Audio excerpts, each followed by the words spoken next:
Irmãos, a santa paz de Deus a todos.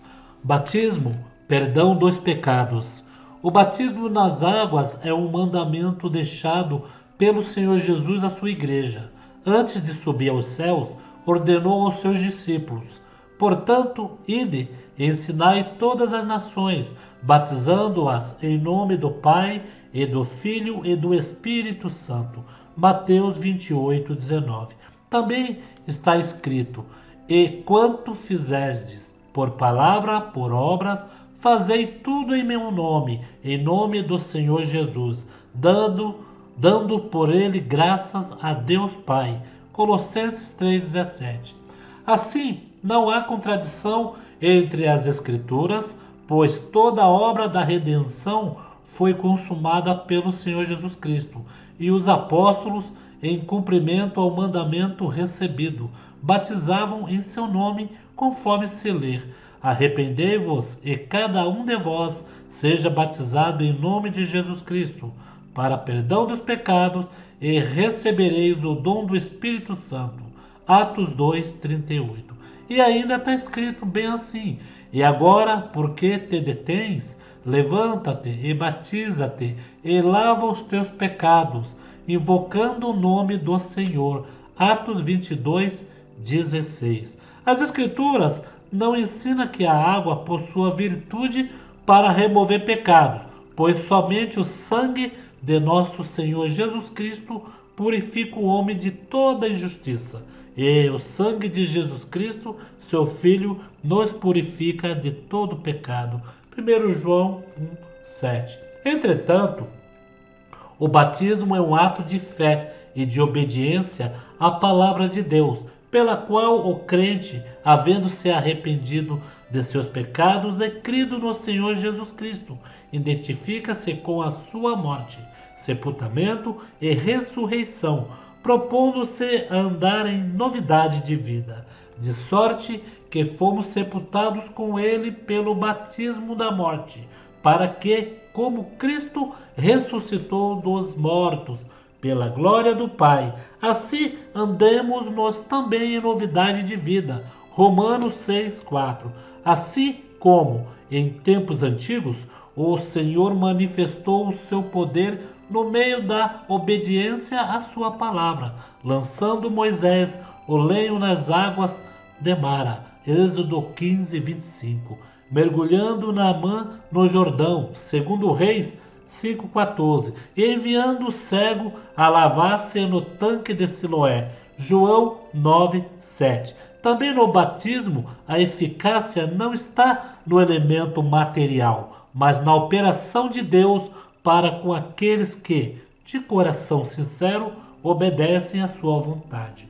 Importa, porém, compreender que os simples atos de passar pelas águas não produz o novo nascimento, se não houver verdadeiro arrependimento, fé no sacrifício de Cristo e disposição para abandonar o pecado. O batismo torna-se apenas um ato exterior. O novo nascimento é a obra do Espírito Santo, operada em corações sinceros e obedientes. Por essa razão, as Escrituras advertem acerca daqueles que, depois de conhecer o caminho da verdade, tornam novamente as práticas anteriores. Deste modo, sobreveio-lhe o que, por um verdadeiro provérbio, se diz: o cão voltou ao seu próprio vômito, a porca lavada ao seu esponjadouro de lama. Segundo Pedro 2:22.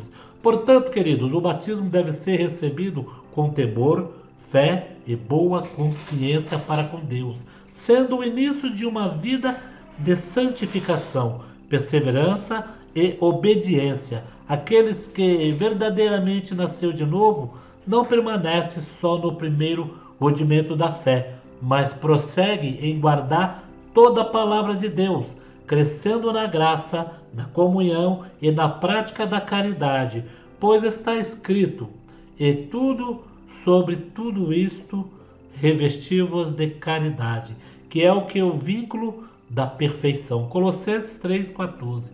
Quanto ao homem que foi salvo na cruz, convém observar que o Senhor Jesus ainda exercia pessoalmente o seu ministério sobre a terra, assim como perdoou os pecados do paralítico, dizendo: Filho, perdoados estão os teus pecados. Marcos 2:5. E da mulher pecadora, então, os teus pecados te são perdoados. Lucas 7:48. Também ao malfeitor arrependido declarou: Em verdade te digo que hoje estarás comigo no paraíso. 23:43.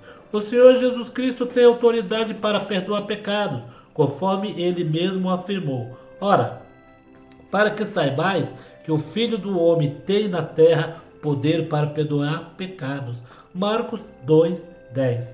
Depois de consumada sua obra redentora, ressuscitado e glorificado, o Senhor confiou à sua igreja a pregação do Evangelho, determinando que o arrependimento e a remissão dos pecados fossem anunciados em seu nome a todas as nações, e ordenou igualmente o batismo aos que crescem. Não se deve, portanto, estabelecer oposição entre a graça manifestada ao ladrão arrependido e a doutrina apostólica acerca do batismo. Ambas procedem do mesmo Senhor e revelam a mesma verdade. A salvação pertence a Deus. É alcançada pelos méritos de Cristo e recebido por aqueles que creem e obedecem a sua palavra. Depois de consumada sua obra redentora, o Senhor Jesus Cristo ressuscitou, enviou os seus discípulos e lhe confiou a pregação do Evangelho a toda criatura, dizendo: Portanto, ide, ensinai todas as nações, batizando-as em nome do Pai, do Filho e do Espírito Santo. Mateus 28:19.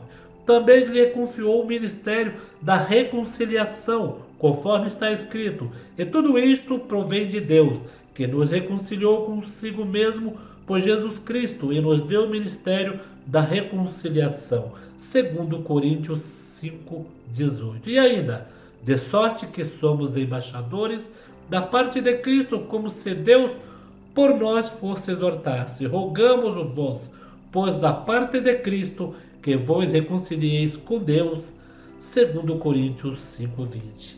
A Escritura também declara, irmandade, que Deus, o qual nos fez também capazes de ser ministro de um novo testamento, não na letra, mas do Espírito.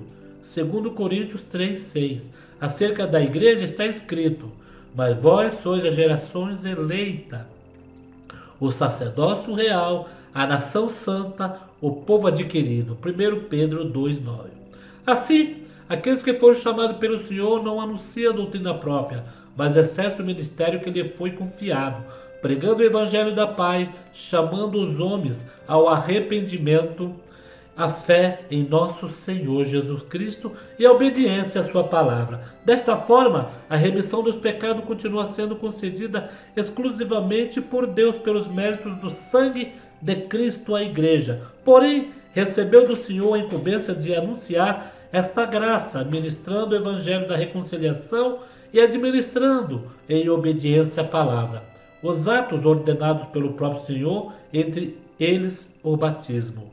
Assim, compreende-se que o batismo não é um ato meramente simbólico, nem um rito dotado de virtude própria. É um mandamento do Senhor, inseparavelmente ligado ao arrependimento, à fé e à obediência. A água não purifica a consciência, mas Deus, pelos seus méritos de Cristo, opera no coração daquele que, sinceramente arrependido, crê no Evangelho e se submete à sua vontade.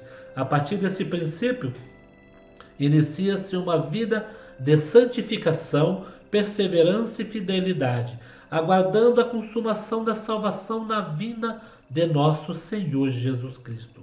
Seguimos obedecendo a tudo que nos instrui pela santa palavra, e sendo ele consumado, veio a ser a causa da eterna salvação para todos os que lhe obedecem. Hebreus 5:9. Deus abençoe a todos.